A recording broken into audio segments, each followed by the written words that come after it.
¿verdad? ¿Cómo les va?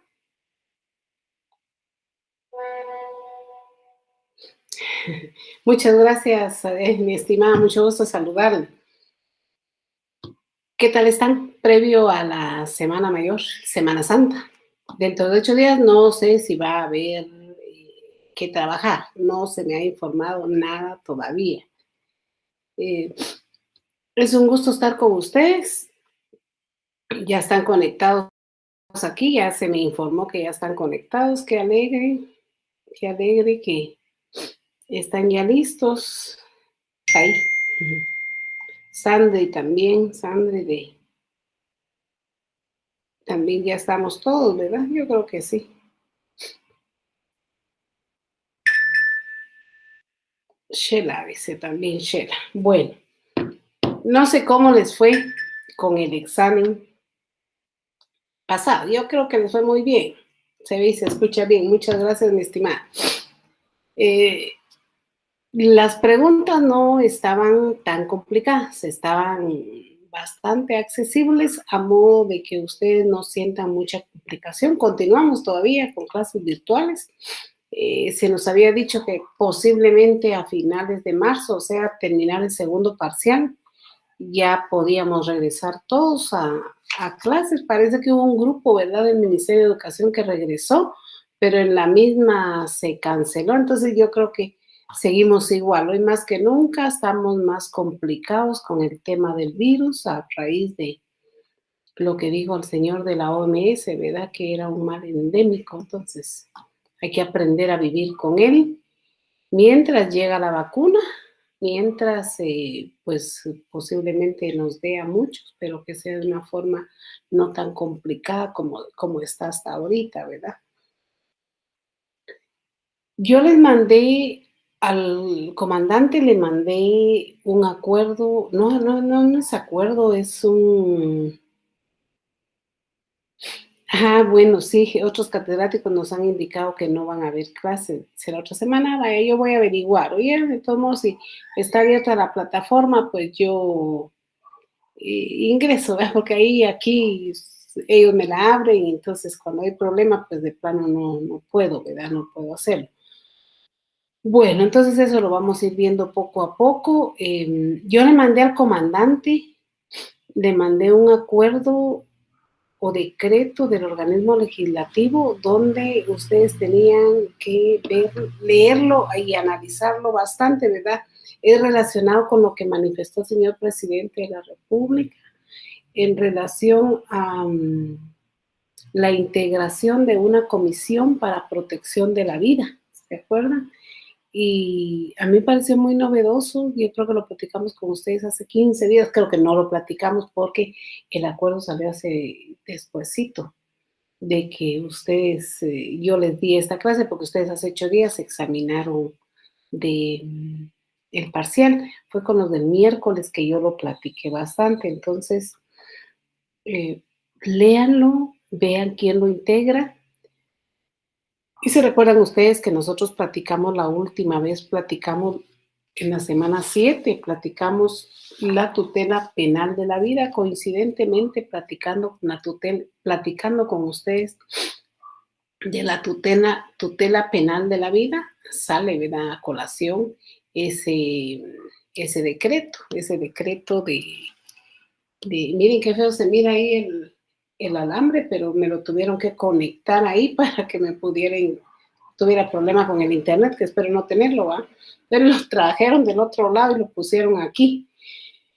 Pero no importa, la cosa es que estemos dando clases, ¿verdad? Los del día miércoles sí han estado desde diferentes puntos del lugar donde vivo, allá en San Marcos, ¿verdad? Han estado desde mi dormitorio, el comedor, la sala y en todos lados, porque allá jugamos mucho con la señal, porque es una señal que está bien complicada. No decimos nombres porque si no van a decir que ya ven ustedes lo que dice aquel jovencito ahí en el grupo.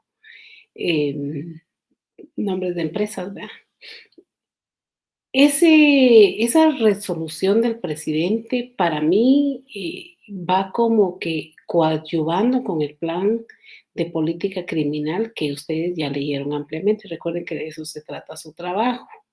Yo no sé si ya lo subieron, si ya lo hicieron, ¿verdad? Y eso es, sede central quien lo coordina.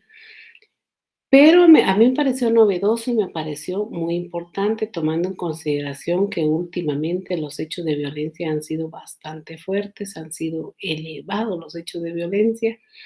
Ya se había logrado frenar un poquito eso y ya ven ustedes que viene y ya vienen esas grandes, bueno, no sé si ustedes lo controlan en las noticias, hay muchas personas que no les gusta ver noticias y tienen razón porque deja uno, se pone uno preocupado por la situación, ¿verdad? Entonces, yo sé de muchas familias que no ven noticias, pero nosotros sí estamos viendo las noticias día a día, ¿verdad? Que de eso se trata. Pues yo creo que lo que sucedió aquí con esa comisión presidencial es precisamente para frenar un poco la delincuencia y detectar los focos de violencia.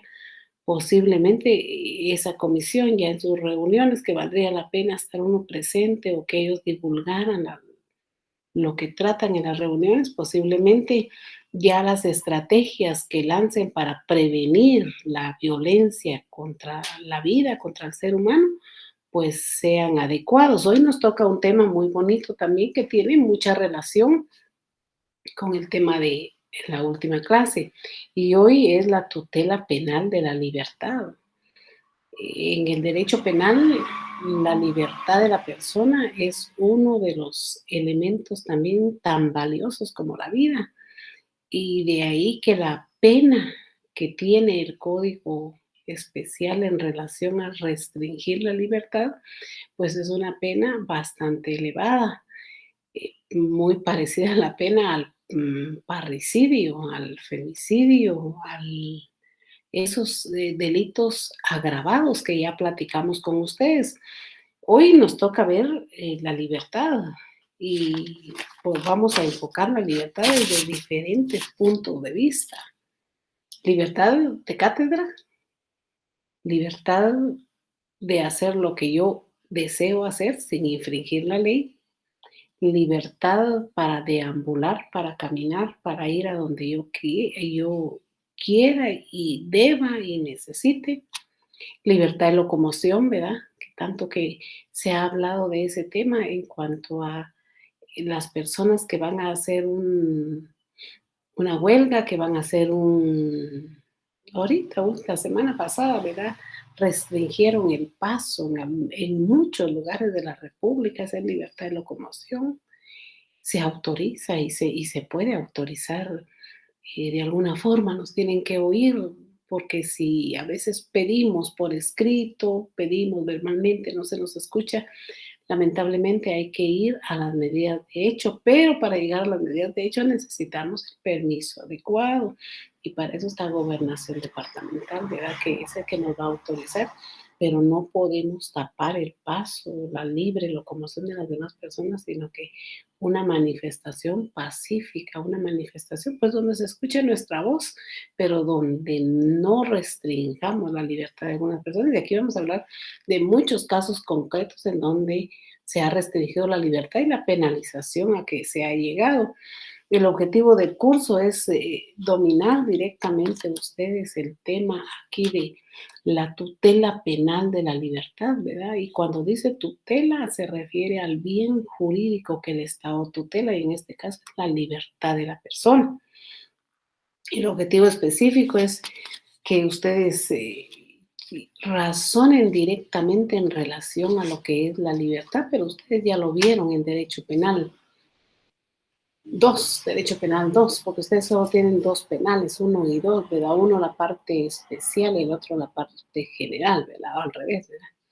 Y en ese sentido, pues eso es lo que yo busco, pero ya esto es refrescarles nada más y trasladarlos al campo de la política criminal y al sistema penal de Guatemala. Y aquí cabal el objetivo 2, ¿verdad? Es profundizar en relación a la política criminal en Guatemala y su obligación de no restringir la libertad bajo ningún motivo, dice, y relacionarlo con los tipos penales contemplados en el Código Penal, que yo no coloqué todos porque si nos vamos a leyes especiales también vamos a encontrar muchos momentos en que se puede restringir la libertad, pero solo coloqué los del Código Penal que para ejemplificar.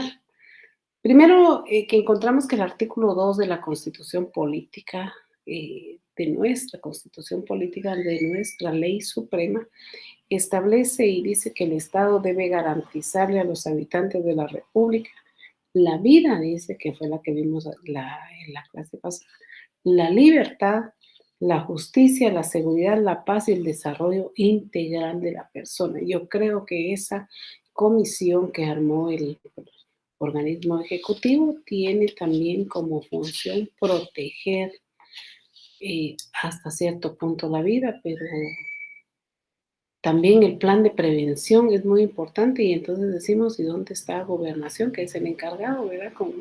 Ustedes van por la calle, van por la carretera y hay un grupo de agentes ahí que lo paran y le dicen a usted su licencia de conducir, los papeles de su vehículo, no anda en estado de ebriedad. Eso es prevención, ¿verdad? Ahora, tendría que profundizar más en relación a la prevención de la vida, ¿no?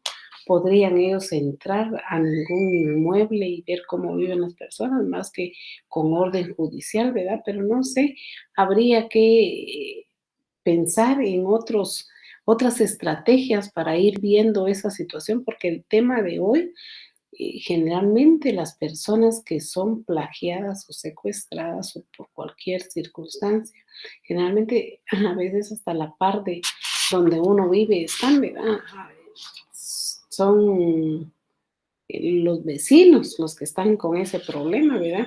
Entonces, no sé, aquí vamos a lanzar ideas en cuanto a ese tipo de prevención. Si la Constitución Política refiere que ese es uno de los fines supremos, dice la Constitución comentada dice que cuando se refiere a los deberes del Estado, dice respecto a los habitantes, se le impone la obligación de garantizar, dice, no solo la libertad, sino también otros valores como la justicia y el desarrollo integral de la persona. Cuando hablamos de justicia está también relacionado con la libertad y lo que está haciendo la Constitución en ese sentido es de que si nos está garantizando una justicia, esta debe ser como el eslogan que usa el organismo judicial, que dice pronta y cumplida, cuando ustedes ven que en realidad en la parte práctica ni uno ni otro es, ¿verdad? Porque el hecho de que yo trabaje ahí, trabaje en el organismo judicial, no quiere decir que pueda yo tapar el sol con un dedo y pueda decirles, sí se cumple y es pronta y cumplida. No, es tardada. Cumplida puede ser, porque hay muchos jueces y muchos magistrados íntegros que trabajan con la ley en la mano, pero es tardada la justicia. Estamos hablando de una aprehensión de un presidente desde hace más de 4 años, creo yo, 5 años más. Ya se fue un periodo presidencial, ¿verdad? Y ya viene otro, más de 5 años y hasta la fecha sigue la primera declaración de algunos delitos. Imagínense cuando la Constitución establece que debe ser escuchada y resuelta la resolución en 24 horas, creo que dice la Constitución. En fin, esta es una medida también, el mismo artículo 2 de la Constitución aglutina no solo la libertad de la persona, sino también el acceso a la justicia y a la integridad de la persona, el desarrollo integral de la persona. Y cuando se refiere al desarrollo integral de la persona, se refiere a todos los campos que tengamos derecho a educación, derecho a comida, derecho a vivienda, derecho,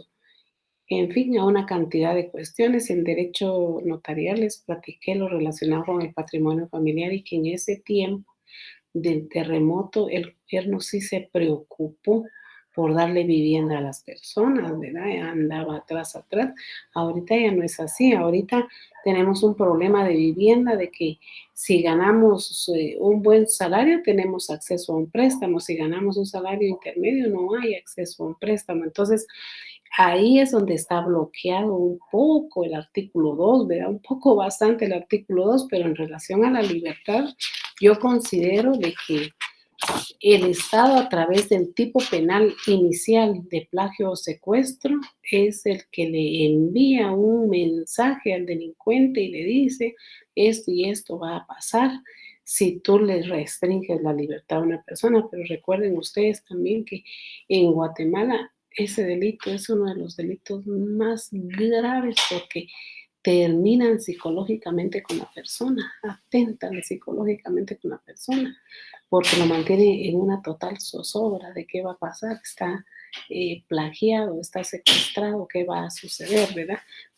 De ahí que el artículo 4 de la Constitución Política también refiere a la libertad e igualdad, y ahí toma los dos principios, ¿verdad? Libertad y igualdad, y dice que todo, inicialmente, ¿verdad? Todos los seres humanos son libres e iguales en dignidad y derechos. El hombre y la mujer, dice que sea, cualquiera que sea su estado civil, tiene iguales oportunidades y responsabilidades. Ninguna persona puede ser sometida a servidumbre, dice este artículo. Y de ahí vemos que el Código Penal sí contempla este artículo, sometimiento a servidumbre, dice el Código Penal, ¿verdad? Y el artículo 5 también relacionado con la libertad, dice libertad de acción. Toda persona tiene derecho a hacer lo que la ley no prohíbe. Pero si hay una prohibición en la ley, yo tengo obligación de acatar la ley, porque la misma ley del organismo, tanta ley, ley del organismo judicial establece que nadie puede alegar ignorancia, dice, ante la ley. Entonces yo tengo que saber que si voy a hacer algo, por muy sencillo que sea y está prohibido en la ley, no lo puedo hacer. Y de ahí que también relacionado con la libertad está la detención legal, y también en el Código Penal ustedes encuentran una detención ilegal, que son dos cuestiones. La detención legal es la que está emanada de parte del juez competente y le hacen ver a la persona por qué se le está deteniendo, ¿verdad? Y lo que establece la Constitución dice que nadie puede ser detenida o presa sino por causa de delito o falta. Entonces, si alguien es detenido, si no ha cometido un delito, si no ha cometido ninguna falta, esa detención se convierte en ilegal, y aún sean las fuerzas de seguridad las que la hagan, si no hay una orden de juez competente, eso es detención ilegal. Y los elementos de seguridad, al hacer, no solo están cometiendo ese delito, sino a la par de ellos se va una serie de delitos, y a veces los pobres, posiblemente por detener algo incorrecto en un inmueble, es que se presentan, es que apoyan a quien está pidiendo auxilio, pero a veces también se detienen de hacerlo, porque ya saben que si cometen un error, por muy mínimo que sea, las circunstancias o las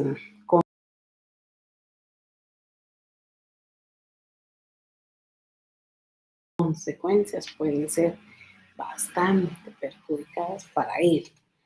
Notificación de causa de detención, dice. Desde el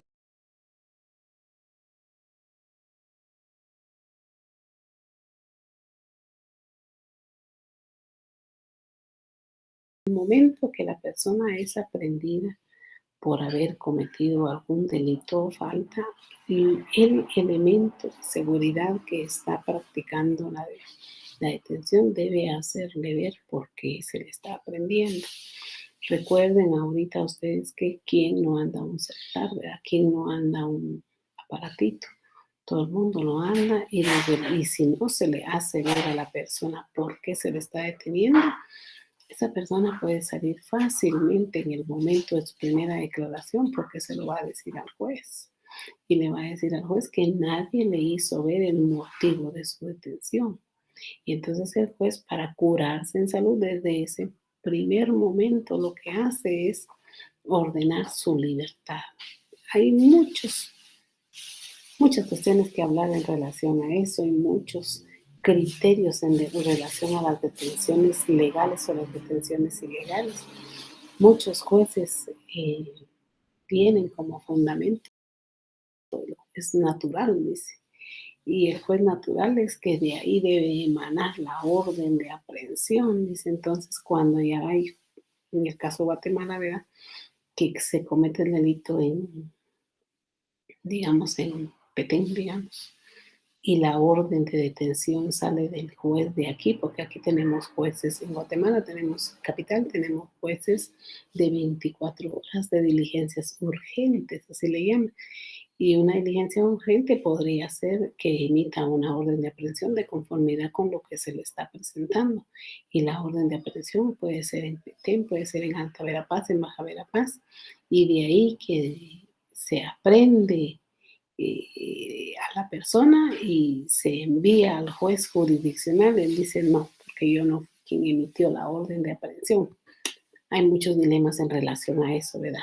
Y al final, eh, a veces las personas logran su libertad porque no ha sido emitida la orden conforme debe ser legalmente. Hay otra situación también en relación a la detención legal y detención ilegal, y es cuando se tienen los procesos para desaprender a la persona y se tienen los procesos y se van estancando. Por eso decía de la justicia pronta y cumplida, ¿verdad? Que no están así. A veces se tienen los procesos y uno tiene obligación de tener vigente la privación de libertad del sindicado, del procesado, ¿verdad? Y a veces del condenado. Uno tiene que tener vigente eso. El mismo Código Procesal Penal establece que es 1 año, ¿verdad? Desde el momento que la persona es aprendida y todavía nos dan unos 3 meses más de gracia, ¿verdad? Y a partir de ese tiempo uno tiene que solicitar la prórroga de privación de libertad, porque si no se solicita esa bendita prórroga, las personas están legalmente, ilegalmente presas, y cualquier abogado muy acuicioso puede llegar a revisar el expediente y revisar. Primero que revisa son las prórrogas, y si considera que la prórroga ha sido vencida, ¿qué hace? Plantear una exhibición personal inmediatamente. ¿Y eso qué tiene? Como consecuencia que la persona está detenida ilegalmente y puede salir de prisión. Miren todo el juego que estoy haciendo en relación a la libertad, a la tutela penal de la libertad. En ese tema de la prórroga de prisión, las consecuencias disciplinarias para la persona que tiene el expediente en sus manos son crueles. Pero al final de una prórroga vencida, digamos, y no pedida en tiempo, la consecuencia es que la persona, a raíz de la exhibición personal, puede salir en libertad. De ahí que los jueces y el personal auxiliar tiene ese cuidado, lleva ese control, y no crean, allá conmigo yo he visto que ha sucedido mucho cuando ya se van a certificar los expedientes, les digo, ¿y la prórroga? ¿Y la prórroga? ¿Cómo va a mandar el expediente sin prórroga? Y han habido 2, 3 expedientes que no tienen prórroga. Y los jóvenes han sido sancionados porque no llevan ese control. Entonces, en cuanto el tema de la detención legal, ¿verdad? Si lo tenemos bajo nuestra jurisdicción, si tenemos el expediente todavía trabajándose una apelación especial, una casación, debemos ser cuidadosos en que la prórroga de privación de libertad esté al día. Ese es el tema. De ahí que los jueces de primera instancia o jueces de paz, que ahora sabemos que los jueces de paz conocen delitos menos graves, ¿verdad? Desde el momento que la persona está frente a ellos, les hacen ver el motivo de su detención, y de ahí le dicen al Ministerio Público que el Ministerio Público haga la imputación de los hechos. Eso lo saben ustedes porque en sus prácticas o clínicas penales, si es que ya las recibieron, ya ustedes hicieron ese tipo de práctica, ¿verdad? Qué difícil ha de ser, tal vez no difícil, hacer práctica ahorita virtual, ¿verdad? Pero tal vez no, porque por medio de Zoom podemos conectar a todos, ¿verdad? No, tal vez es aún más fácil, creo yo.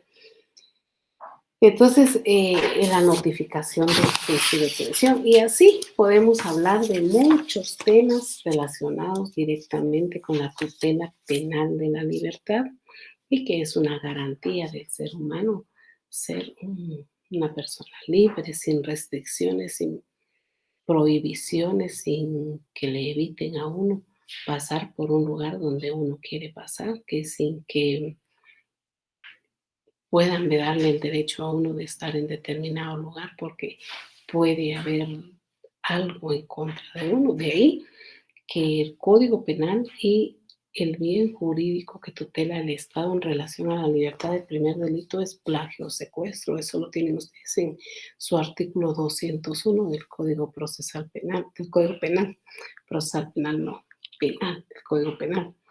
Y ahora no, yo quiero que lo vayan leyendo ahí conmigo.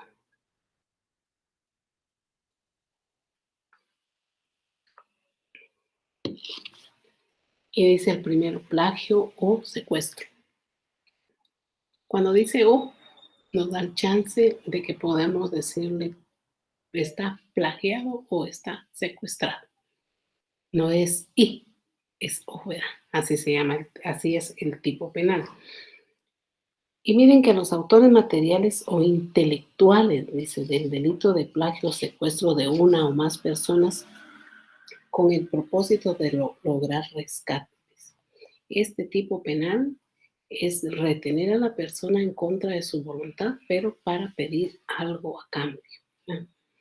Y ya el caso extremo es que los matan, ¿verdad? Pero por el momento, hasta aquí donde voy a lograr cambio o rescate y, o la toma de cualquier decisión contraria a la voluntad del secuestrado con cualquier otro propósito similar o igual, aquí tiene contemplada la pena de muerte, pero ustedes saben que nosotros aquí en Guatemala la pena de muerte sí está vigente en el código, pero no la aplicamos.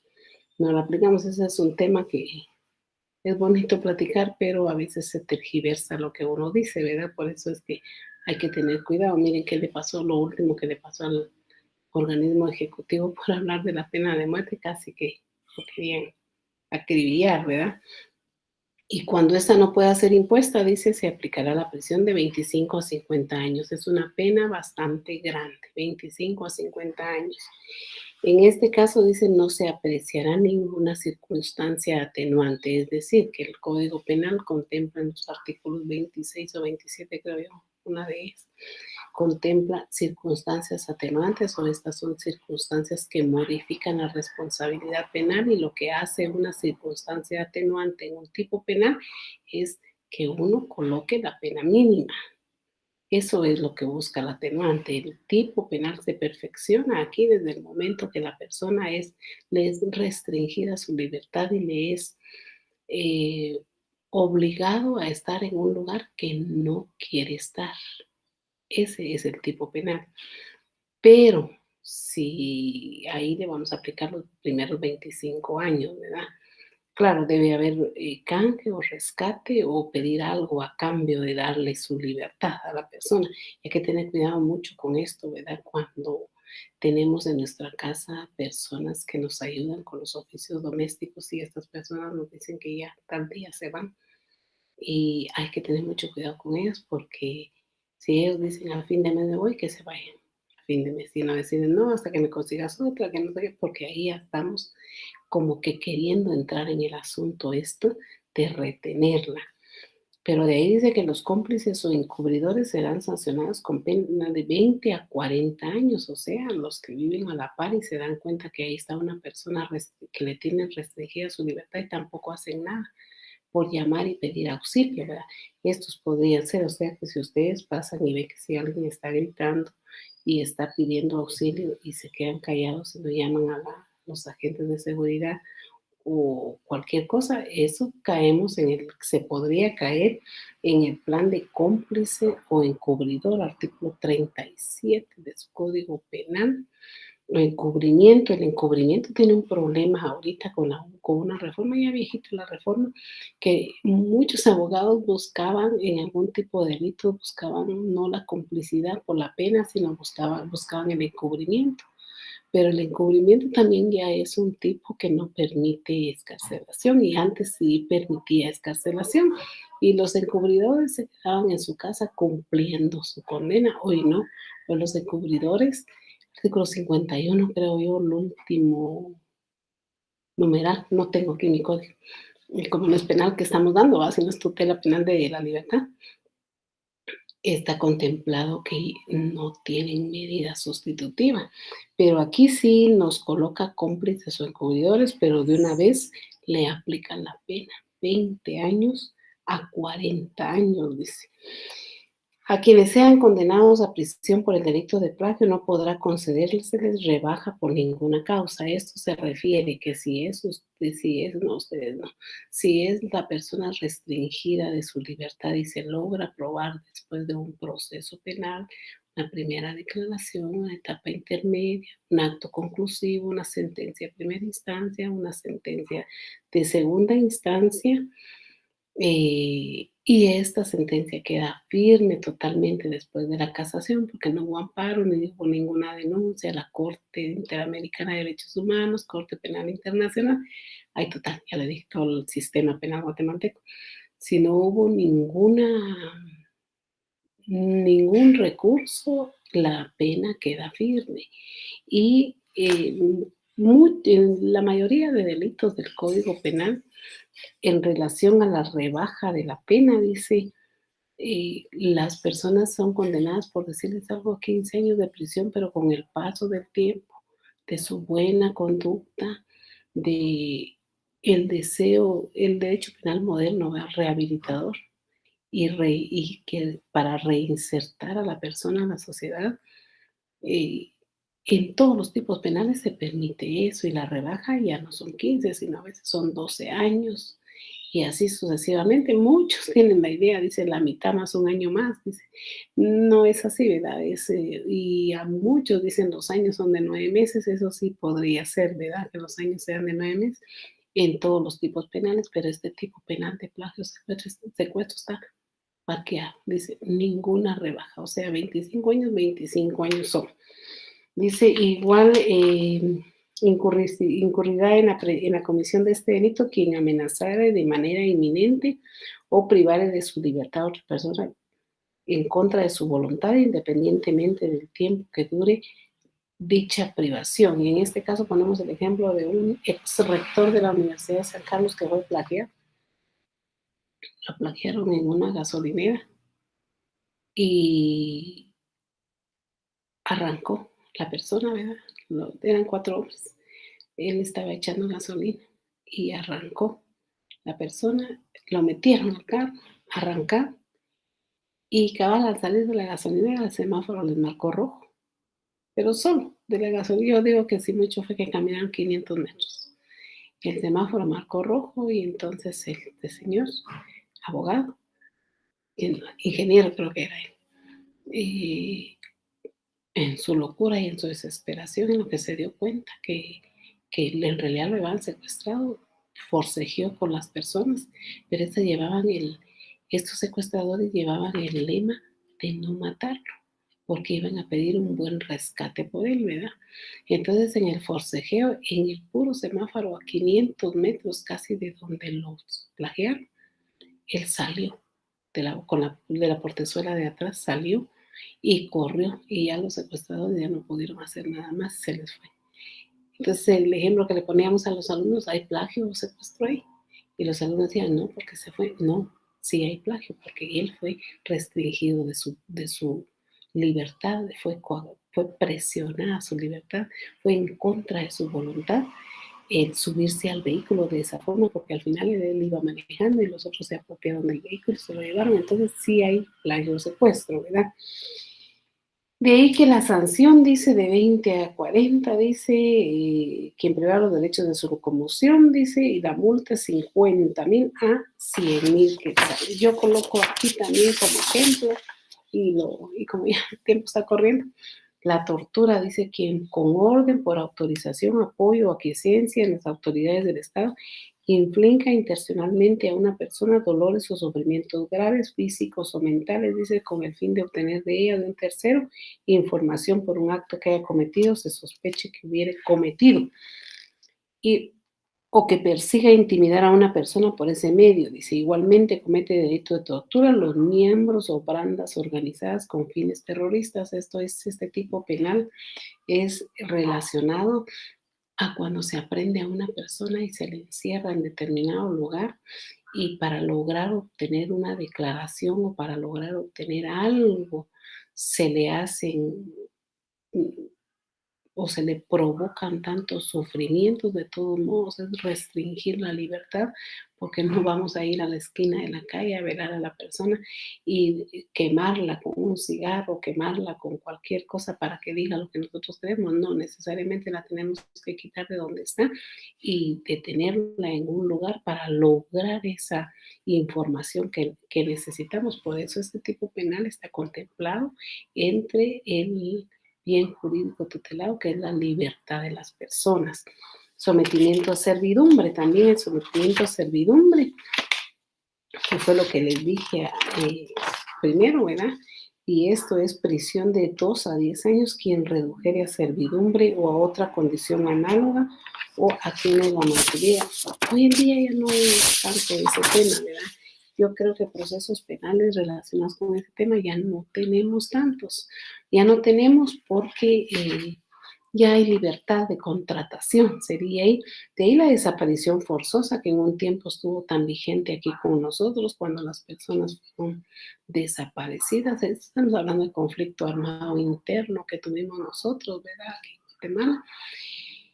Y el que en las esquinas, la Universidad de San Carlos, sus profesores y sus estudiantes sufrieron mucho este tipo penal, ¿verdad? Y de ahí que apareció el tipo penal, no es tan viejo, es un tanto nuevo el tipo penal este, y comete este delito, dice que con orden, autorización o apoyo de las autoridades del Estado privaría de cualquier forma la libertad a una o más personas, pero estos son motivos políticos ocultando su paradero. Muchas personas ya no volvieron, muchas personas fueron asesinadas, ¿verdad? O negándose a revelar su destino y reconocer su detención, así como el funcionario o empleado público que pertenezca a los cuerpos de seguridad, que ordene o apoye, dice, tales condiciones.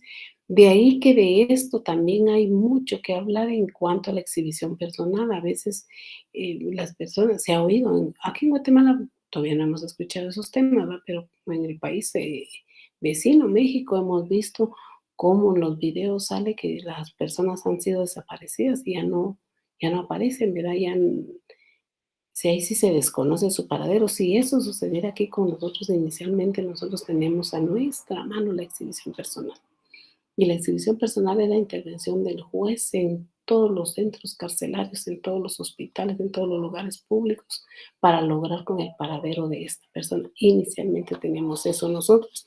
Y de ahí que esa desaparición forzosa se refiere mucho a todo el tema que vivimos en el conflicto armado. Posteriormente yo les coloco 5 preguntas de las cuales yo quiero explicar unas cuantas ahí para que no me vayan a cometer error en el momento del examen, dice. Yo creo que las primeras 3 dice, vamos a ver. Vamos a la 4, 8.4 dice. ¿Por qué se dice que la buena aplicación de una política criminal constituye un Estado de Derecho relacionada con la tutela penal de la vida? Yo la voy a contestar aquí de una vez. ¿Por qué decimos que una buena política criminal? Primero decimos que una buena política criminal constituye un Estado de Derecho porque la política criminal es prevención. Ya de último, cuando ya ha superado la prevención, pues sí, ¿verdad? Es derecho penal. Pero nos vamos a centrar directamente que una buena política criminal constituye un Estado de Derecho porque al tener nosotros la política criminal vigente, al día, cumplida y haciendo precisamente todos los lineamientos que señala el plan de política criminal que ustedes tuvieron en sus manos, si nosotros cumplimos con todo eso, estamos evitando los focos de criminalidad, estamos evitando el incremento de la criminalidad. Entonces, la política criminal constituye un Estado de Derecho completo, sí constituye un Estado de Derecho completo, siempre y cuando se cumpla con los lineamientos y estrategias para la prevención del delito. Ahí estamos bien.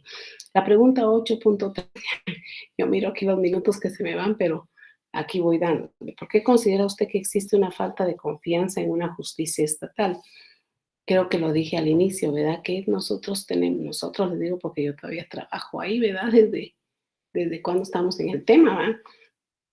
Nosotros tenemos un eslogan que dice que la justicia es pronta y cumplida, pronta y cumplida. Pero aquí dice, ¿por qué considera usted que existe una falta de confianza? Porque hay mucho trabajo, porque hay mucha violencia, porque hay mucha criminalidad, porque hay una cantidad de expedientes que logramos sacar. Yo un día me dije, qué felicidad, 21 sentencias firmamos, pero ingresaron 32 expedientes. Firmamos y fenecemos 10 expedientes, pero ingresan 20 expedientes. El organismo judicial tiene problemas con su presupuesto y en lugar de crear más plazas, está viendo cómo suprime plazas. Entonces la justicia, no podemos dar una justicia pronta y cumplida porque tenemos problema con bastante presupuesto, tenemos problema con tener bastante personal, con poder resolver y darles a todos y cumplirles a todos en los plazos. Y traje a colación el ejemplo de algunos funcionarios que todavía están guardando prisión y todavía no han terminado su primera declaración. Los que fueron aprendidos por las comisiones paralelas. Miren cuándo fueron aprendidos. Tiene un mes que fueron aprendidos y creo que no ha terminado su primera declaración aún. Entonces, la falta de confianza de la población para la justicia estatal es precisamente porque a veces prefieren hacer justicia con sus propias manos o prefieren en los juzgados comunitarios resolver una situación tal vez de un tipo penal, prefieren resolver un tipo penal en un juzgado comunitario para llegar a un acuerdo las partes porque no creen en que nosotros podamos resolver el proceso en el tiempo que establece la ley. La justicia indígena, ya ven ustedes cómo resuelve la situación la justicia indígena, porque prefieren hacerlo así que esperar 3, 4 meses que los juzgados resuelvan su situación. Pero ¿cómo termina esto? ¿Cómo va a haber una confianza en la justicia estatal? Con la existencia de una buena política criminal.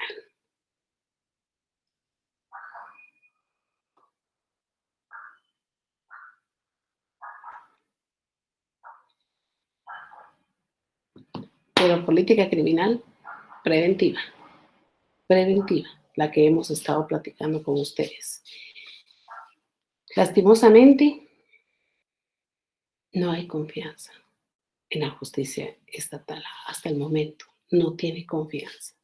Tenemos el problema de cortes. El problema de cortes lo que trae es desconfianza de la población. No se están cumpliendo los plazos. Era para 5 años, vamos sobre 7 años. Bueno, yo estoy de acuerdo que sigamos porque yo tengo trabajo. Yo estoy de acuerdo. Esa soy yo, pero por mi bienestar no va a haber desconfianza de la población. No, no, por mí, por yo solita, no van a ser 1 millón que están desconfiando. ¿Cómo corregimos la confianza en la justicia estatal? Dándole al que pide justicia, resolviéndole al que pide justicia en el plazo que establece la ley y resolviéndole conforme lo establece la ley, de conformidad con la ley. Esa es la forma de regresar la justicia. Pero desde aquí donde estoy, y que son 200 personas las que me están escuchando, que yo sé que van a replicar lo que voy a decir ahorita, si no están conformes con la forma como resuelven los jueces, utilicen los recursos que hay en la ley. Pero ante todo, quiero que lean el prevaricato y que analicen ese tipo penal de prevaricato y que denuncien. Si las resoluciones y los documentos hablan solos. Yo no sé quién es X juez, solo sé sus resoluciones y de ahí sé quién es. Desde ahí sé si hay corrupción o no hay corrupción. A todos esos 200 y gracias a Dios tengo la oportunidad de decirles esto. Para creer en una buena justicia estatal, utilicen el tipo penal que aparece ahí, que está en su código penal, y revisen las resoluciones y analicen si en cada resolución hay prevaricato y denuncien. Es la única forma. Yo dije, voy a llegar a donde quiero, no pude, me dejaron, y voy a promover la denuncia del prevaricato para terminar con ese tipo de resolución y terminar con esa clase de funcionarios. Entonces esa es la pregunta 8, número 3000, ya se la resolví, no les dije la respuesta, pero sí les extendí mi explicación para que ustedes ya la analicen y la contesten en el momento que corresponde. Mucho gusto, los miro entonces a la 1:30, que nos toca derecho penal. Cuídense mucho.